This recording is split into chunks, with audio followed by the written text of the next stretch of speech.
Itu baru yang segini yang sini. Gimana kalau dia? Apa nggak anaknya dendam? Itu segitu aja, ya kan? Cuman rotan kecil. Pernah lah beberapa kali kita ada argumen, ya masih argumen sehat lah. Cuma ada oknum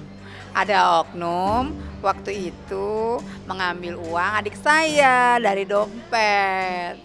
Siapakah itu? Tebak sendiri. Saling tuding dan sindir kembali terjadi antara Inara dan keluarga Virgon. Kali ini Ibunda Virgon, Eva Manurung, dan sang kakak Feby Carol yang dengan tegas menanggapi tudingan Inara.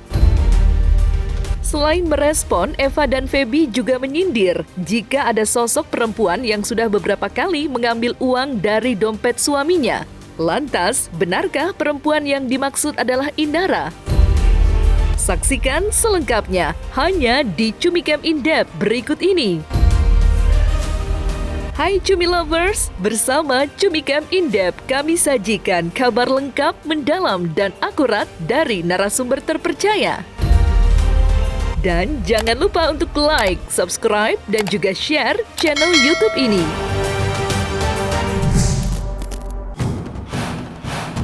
Misteri kunci yang diduga kunci brogol yang diperlihatkan Inara Rusli ketika menghadiri sidang gugatan cerai yang digelar di Pengadilan Agama Jakarta Barat belum lama ini berbuntut panjang. Ibunda Virgon dan sang kakak Feby Carol memberi respon tegas. Sebab dalam beberapa hari ini nama Virgon menjadi sorotan usai adanya kabar yang menyebutkan jika Virgon selama ini keras dan tegas dalam mendidik anak-anaknya dan tak segan memberi hukuman. Saat ditemui awak media dan ditanya mengenai kabar tersebut, Virgon enggan menjawab dan memilih kabur. Lantas, seperti apa tanggapan Ibunda Virgon dan sang kakak yang tidak terima dengan tudingan Inara? Bang, jalan-jalan bang untuk bertemu dengan anak seperti apa nih bang? Borgol itu gimana bang? Tunjukkan bukti ini ya. Makanya saya nggak mau ada statement apa-apa karena untuk anak-anak. Kunci apa? Kunci yang tadi itu. Enggak, itu Apa itu termasuk ke pembuktian atau kunci gimana? rumah. Nah, itu mah biar pengadilan aja, nanti biar Pak Hakim aja menilai. Nggak apa-apa sih, biasa namanya pukul anak. Tapi jangan keterlaluan. Yang batasnya aja. Batas anak segitu, nakalnya segitu ya segitu. Jangan melebihi. Itu aja sih. Pernah lah beberapa kali kita ada argumen, Saya mendidik anak saya, ini anak saya ya. Saya dulu, kamu tahu nggak panah-panahan yang dari Papua? Kena pukul juga. Yang segini. Kena pukul juga. Yang segini. Menurut Alkitab, saya orang Kristen. Menurut Alkitab, boleh memukul pakai rotan. Rotannya juga rotan kecil. Karena tidak menginginkan nyawa, tetap libas mungkin pedes. Oke, paham? Kita libas gini kakinya pak. Segitu aja saya mukul anak saya pakai rotan. Ini dendamnya separuh mati. Mami sih dulu aku waktu kecil rotan itu panah-panahan yang dari itu disiapin, dibeli sengaja dari sana buat mukul kita berdua. Iya. Karena Alkitab katakan pukul anakmu dengan rotan. Libas pakai rotan. Rotannya juga bukan rotan yang segini, bukan yang sekecil. Tak tahu panah-panahan yang main-mainan anak-anak kan. Nah, itu selalu dijumputin mereka supaya kalau mereka nakal nggak selalu saya sabut pakai gituan. Saya nggak pernah matahin tangan anak saya, nggak kayak yang di sono. Situ nggak salah ngomong saya cara mendidik anak. Katanya kakak punya dendam sama mami, katanya punya akar pahit. Akar pahit apa yang saya tanam anak saya? Anak-anak saya nggak pernah saya tinggalin. Itu baru yang segini yang sini. Gimana kalau dia? Apa nggak anaknya dendam? Itu segitu aja, ya kan? Cuman rotan kecil.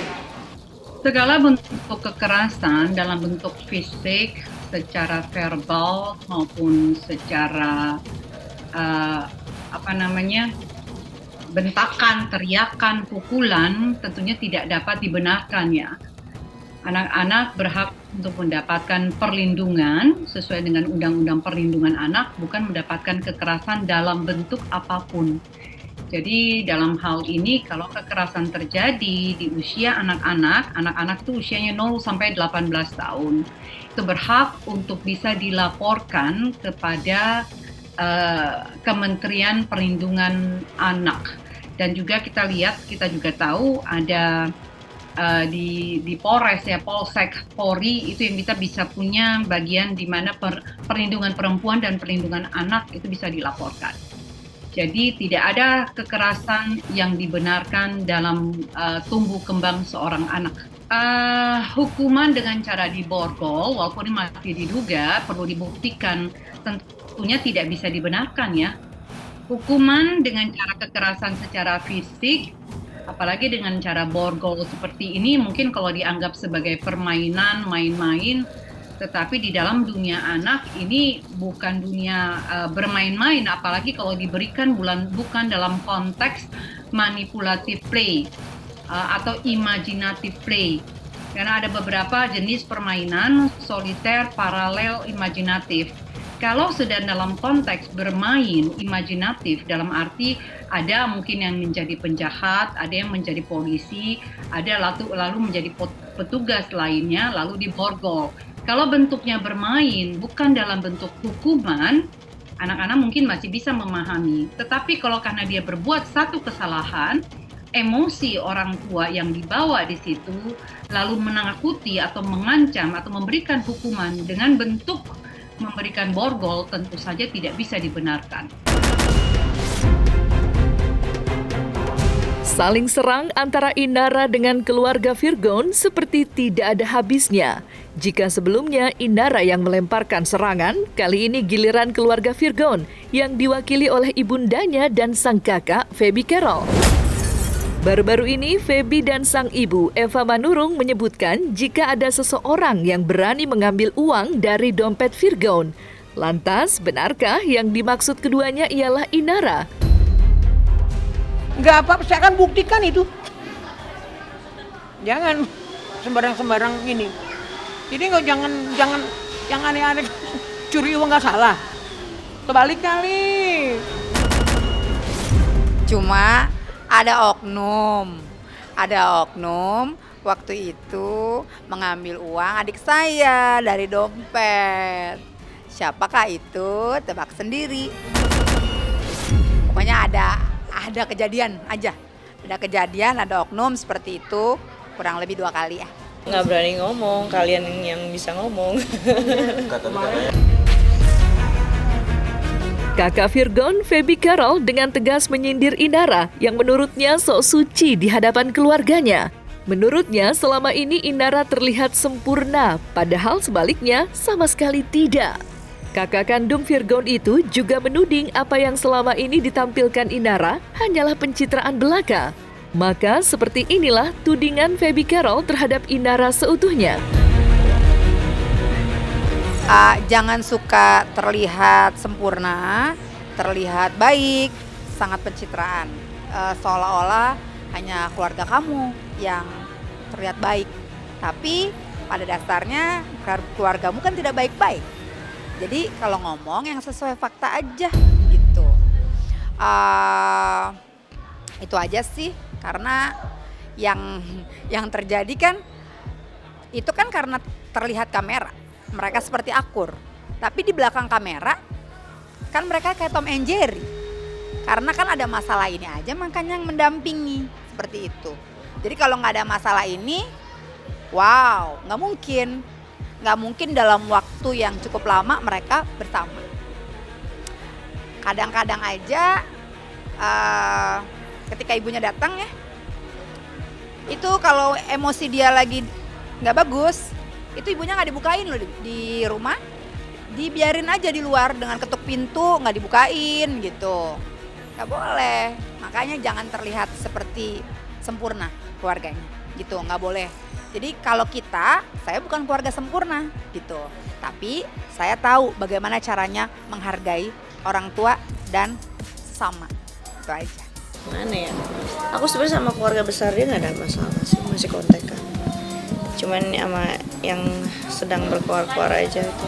Ya gimana itu kan urusan hati orang, aku nggak bisa kontrol.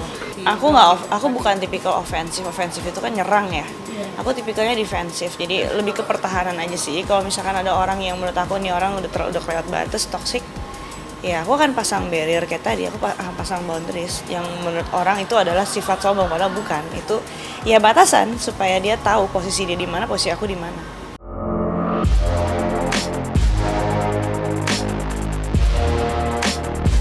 Nah, selesai sudah Cumi Lovers bersama Cumi Camp In-Depth, kabar lengkap, mendalam, dan akurat dari narasumber terpercaya. Dan jangan lupa untuk like, subscribe, dan juga share channel YouTube Cumi Cumi.